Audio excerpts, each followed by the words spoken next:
Nem sempre quem avisa, amigo é.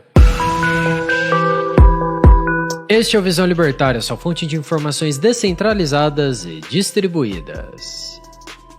No mundo todo existe um prelúdio antes de algo acontecer. Seja em pequena ou larga escala, da natureza ou do homem, do nosso organismo ou da sociedade. Em um dia quente, vemos as nuvens se aproximarem e o vento começar a soprar com mais força antes das primeiras gotas caírem. Sentimos um desconforto no estômago e sensações de calafrio antes de vomitarmos. Vemos inquietações na sociedade antes de haver uma revolução. Por fim, sabemos que haverá uma crise quando os globalistas começam a falar dela antes mesmo de ela acontecer. Duvida? Um ano antes da crise financeira americana de 2008, o Bank of International Settlements, conhecido pela sigla BIS, já distribuíra alguns relatórios de que uma possível Grande Depressão, aos moldes de 1929, pudesse acontecer nos próximos anos, perpetrado pelo mercado de crédito. Vale ressaltar aqui que o BIS é como se fosse um banco central dos bancos centrais, o que faz uma instituição globalista de grande influência no mundo financeiro. Nessa mesma época, a mídia alternativa, que já estava na internet e era descentralizada e distribuída, havia alertado sobre uma possível ruína no mercado imobiliário americano. Enquanto isso, a mídia mainstream e os Faria Limers diziam que tudo estava a mil maravilhas. Não havia o porquê se preocupar, nem o que temer. Crise do subprime, isso tudo é teoria da conspiração. Entretanto, em menos de um ano, as primeiras empresas começaram a pedir falência, e tudo foi por água abaixo. Logicamente, a mídia principal dizia que ninguém poderia ter previsto isso, e que só conseguiram enxergar a onda do tsunami da crise no momento em que ela estava a alguns metros da praia. Acontece que a mídia alternativa, juntamente com os globalistas, diziam que algo estava errado e que o colapso súbito do mercado seria tenso e dramático. Contudo, as redes de televisão, rádio e grandes empresas de notícias na internet simplesmente fecharam os olhos quanto a isso.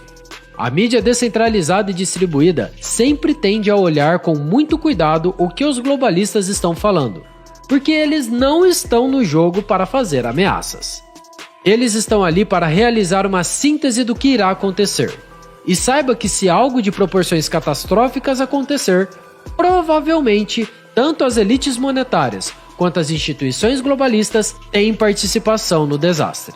Obviamente, ao alegarmos que os globalistas criam eventos artificiais que causam o colapso econômico, muitos dirão que isso é teoria da conspiração. Mas isso deixou de ser teoria há muito tempo, para se tornar um fato. O grande reset mundial, já explicado aqui no canal várias vezes, proposto por Klaus Schwab, é um excelente exemplo do que os globalistas estão pensando em fazer. Usar a decadência econômica e social como uma possível oportunidade para estabelecer a nova ordem mundial, baseada no socialismo e na tecnocracia. Sobre este tema, recomendo o vídeo Como o comunismo e a nova ordem mundial se alinham com o apocalipse cristão. O link está aqui na descrição. Os globalistas, ao contrário do que muitos acreditam, não planejam as coisas às escondidas. Eles normalmente discutem abertamente suas agendas, basta procurar no lugar certo. O maior problema é conseguir discernir o que é confissão de desinformação, o que é mentira da realidade. O que podemos fazer é tentar ligar as declarações dessas instituições e seus porta-vozes com as evidências disponíveis no mundo real. É aqui que venho dizer a vocês que temos um problema de escassez de alimentos ainda este ano. Em abril, o FMI, a ONU, o BIS, a Fundação Rockefeller, o Banco Mundial, o Bank of America, o Fórum Econômico Mundial e até mesmo o cheirador de cangote de crianças do Biden comunicaram à imprensa por meio de documentos, atas, relatórios e discursos que haverá uma crise de alimentos ainda este ano. Os economistas influenciados pela escola austríaca, aqui no Brasil podemos citar o Fernando Ulrich como sendo parte deles, avisam há muito tempo que já existe um grande problema de escassez de alimentos. A alta da inflação é o principal proponente desse problema. Então, podemos concluir que fica fácil prever um desastre quando você é o responsável por ele.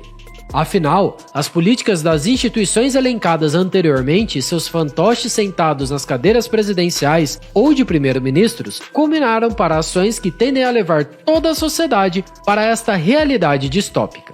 Obviamente, irão culpar os acontecimentos dos últimos anos como sendo o principal fator gerador dessa escassez. Com toda certeza, irão culpar a guerra da Ucrânia também. Não que esse conflito não tenha piorado a situação, mas não foi só isso. As sanções contra os russos realmente vão diminuir a oferta de alimentos, mas a maior ameaça é o aumento da base monetária, criada única e exclusivamente para sustentar os parceiros corporativos através dos pacotes de estímulo com a desculpa de serem grandes demais para quebrar. Só o Fed criou em 2020 mais de 6 trilhões de dólares por meio dos programas de bem-estar social. Adicione isso aos outros trilhões criados em 2008 e pronto. Agora estamos sentindo as consequências desse descalabro. A inflação está chegando a níveis que não se observava há muitas décadas, não somente nos Estados Unidos, mas aqui no Brasil e em todo o mundo também. Apesar de o conflito Rússia e Ucrânia não ser o real motivo para que a crise de alimentos aconteça, vamos ver o que ela pode contribuir para isso. A invasão obviamente interrompe a produção de grãos ucraniana.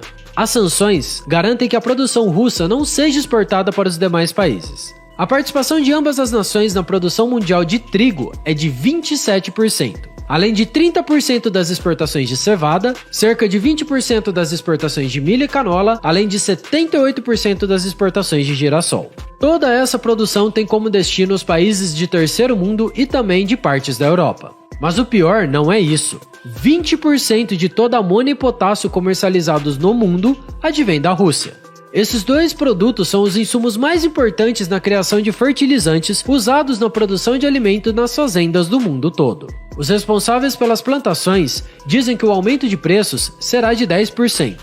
Entretanto, podemos facilmente ver em alguns lugares um aumento generalizado dos preços dos alimentos nos últimos meses de mais de 20%. E existem economistas dizendo que irá aumentar 30% até o final do ano. Em outras palavras, você pagará 50% mais caro naquilo que come em comparação ao ano passado. Ninguém acredita mais no IPCA e nos dados oficiais do governo.